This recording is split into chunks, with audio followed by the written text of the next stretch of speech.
Assalamualaikum warahmatullahi wabarakatuh. Semangat pagi. Halo, bertemu lagi dengan saya Bu Zuriah, guru IPA SMP Negeri 2 Bunguran Timur. Anak-anak, coba kamu perhatikan pohon dan meja belajar ini. Apakah pohon dan meja belajar itu sama? Lalu, apa perbedaan antara pohon dan meja belajar? Pohon merupakan salah satu contoh makhluk hidup, sedangkan meja belajar merupakan salah satu contoh benda tak hidup. Apakah ciri-ciri makhluk hidup dan benda tak hidup itu sama? Nah, hari ini kita akan mempelajarinya, yaitu klasifikasi makhluk hidup berdasarkan ciri-ciri makhluk hidup. Materi ini merupakan materi IPA kelas 7 semester 1 bab 2. Simak sampai selesai ya.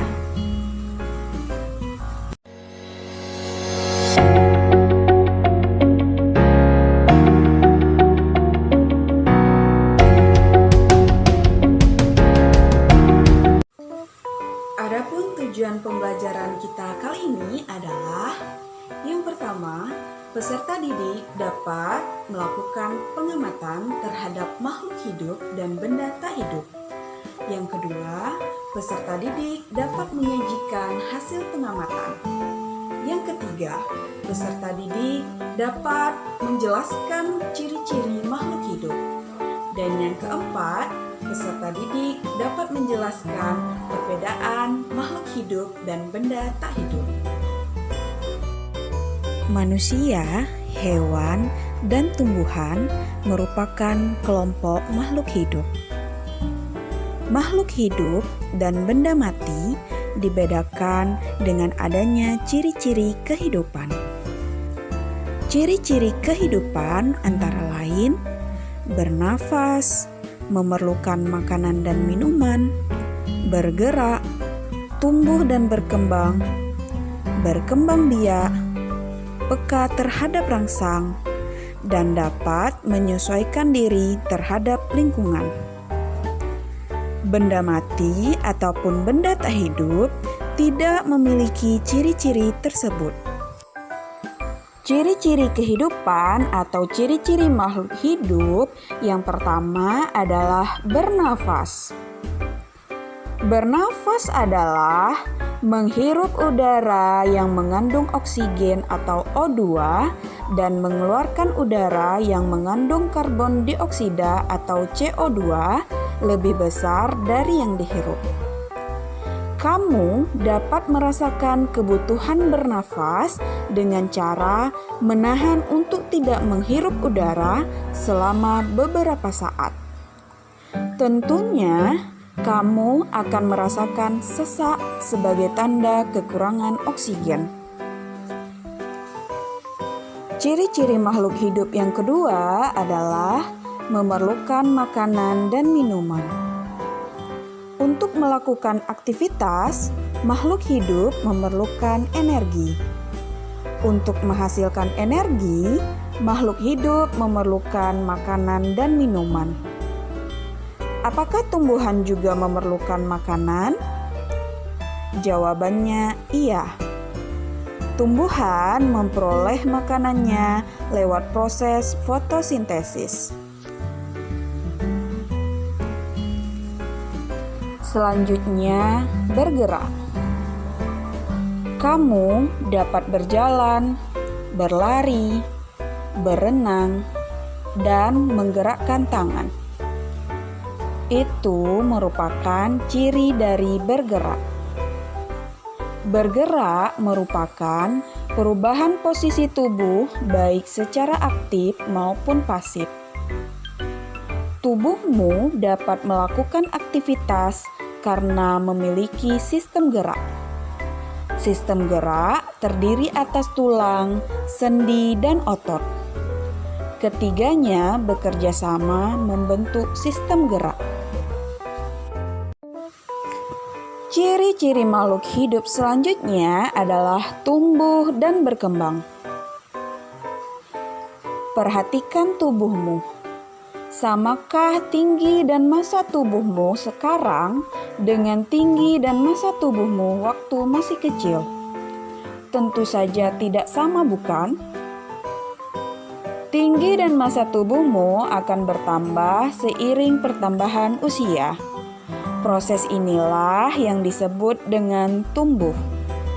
Sedangkan berkembang adalah proses menuju arah kedewasaan.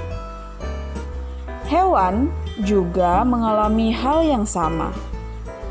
Contohnya, kupu-kupu bertelur. Telur tersebut kemudian menetas menjadi ulat.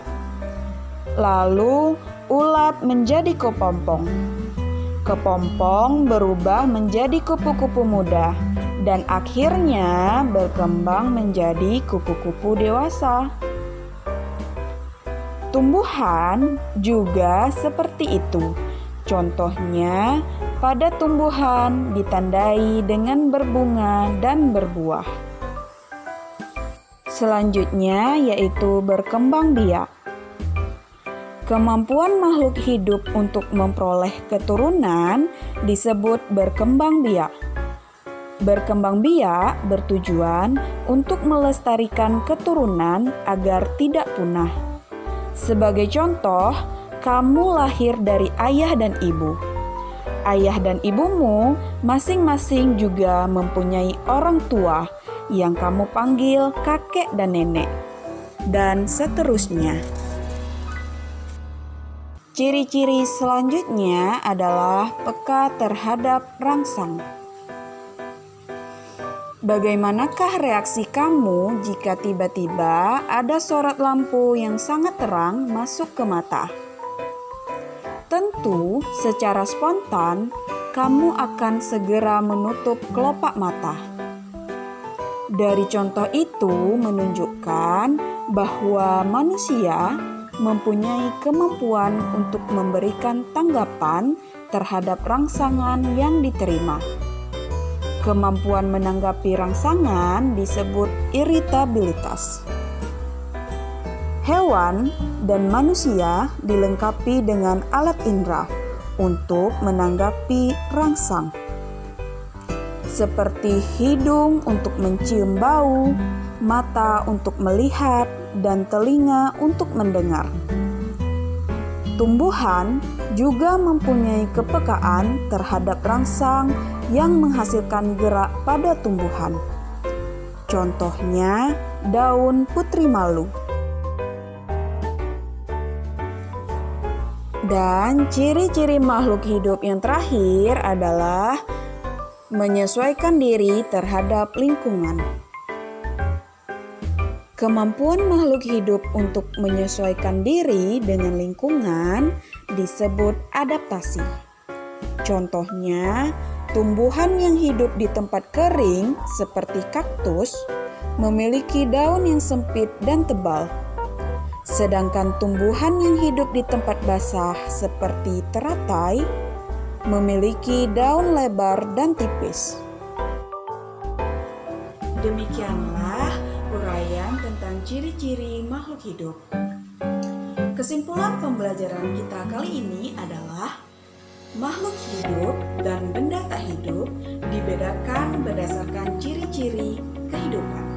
Ciri-ciri kehidupan antara lain bernafas, memerlukan makanan dan minuman, bergerak, tumbuh dan berkembang biak, peka terhadap rangsang, dan menyesuaikan diri terhadap lingkungan. Cukup sekian video pembelajaran kali ini. Semoga bermanfaat dan jangan lupa untuk selalu semangat dimanapun kamu berada. Terima kasih, saya akhiri. Assalamualaikum warahmatullahi wabarakatuh.